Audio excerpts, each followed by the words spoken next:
grab your cup. I want you to notice this throughout the day, if you can, whenever you end up watching this.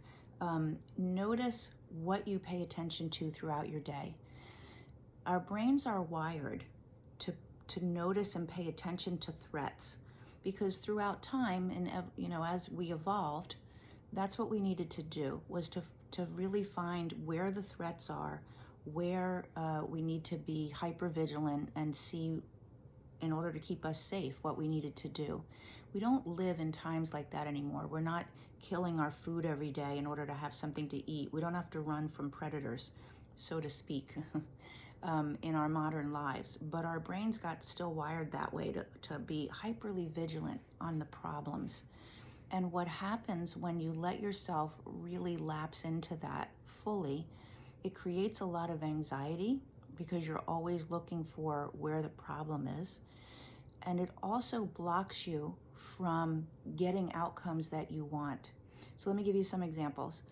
If you want a great relationship, you're saying to yourself, I really want this relationship to be connected. I want us to share a lot. I want us to, have good communication.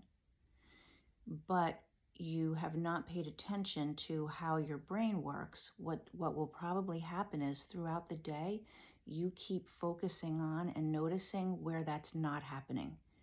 You'll notice every time communication could have gone better. You'll notice every time that person fell short of your expectations. So you want a great, appreciative, connected relationship, but what you notice is all of their shortcomings and what they don't do right. Around your health and your body, you want a great body, but throughout the day, you notice, oh, I feel heavy here. Oh, these clothes don't look good there. Oh, my skin, whatever you say to yourself, right? Same thing around anything else. We have these goals that we want to have. Could be around money. Could be around, those are the main things, I think. Relationships, health, finances. But it really could be anything. You want to be, so let's say you participate in a hobby, you knit, or you play a sport, and you want to be really good at it. But what you notice all the time is, oh, I did that stitch really bad, if you're a knitter. I'm not a knitter, so I don't know what the right terminology is, but I didn't do that right. Oh, look, that didn't come out right. If you are into playing a sport, you get out of a game and all you notice is where you messed up.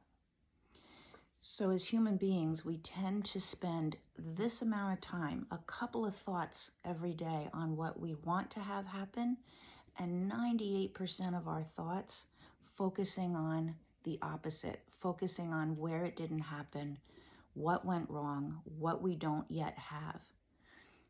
The brain and the nervous system are so magnificently designed that our subconscious will go after and find ways to get the things that we're focusing on. The problem is, if you're focusing on the problems, you get more of the problems. Your experience is more about problems.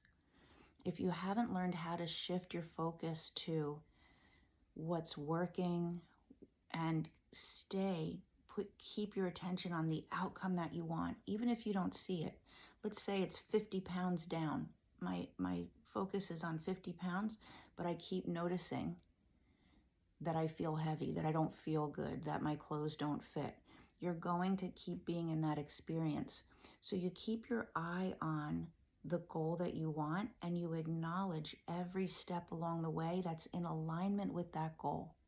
So if it's a half a pound down, you acknowledge that and you celebrate that. If your relationship has been struggling and you're like, I really want to change this, I want to change this dynamic, instead of noticing every time where it's the old way, as soon as there's just a glimmer of something went better this time, that's your focus. Celebrate it. Think about those things as you fall asleep at night. Think about those things throughout the day.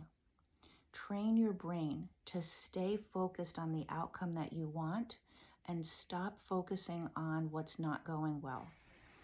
When people struggle with a lot of anxiety, they take that natural tendency and it's exponentially bigger. You know, we all have the tendency, because that's how we're wired in order to survive.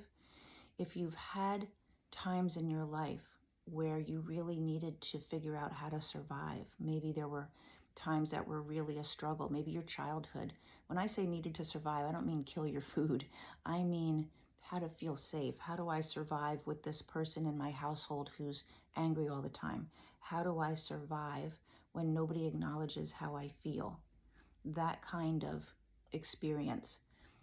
Then your focus has shifted, and it's very difficult to rewire yourself to focus on what feels good and what you want, and to have peace and not be worried about your survival. So notice today, how much are you in survival, just in relationships, in conversations, in how you feel about yourself? How much are you focused on what's not working, where something didn't meet your expectations, where someone fell short, where it just seems like nothing is going right? How much of your time and effort and brain function is there, and how much is on what you actually want?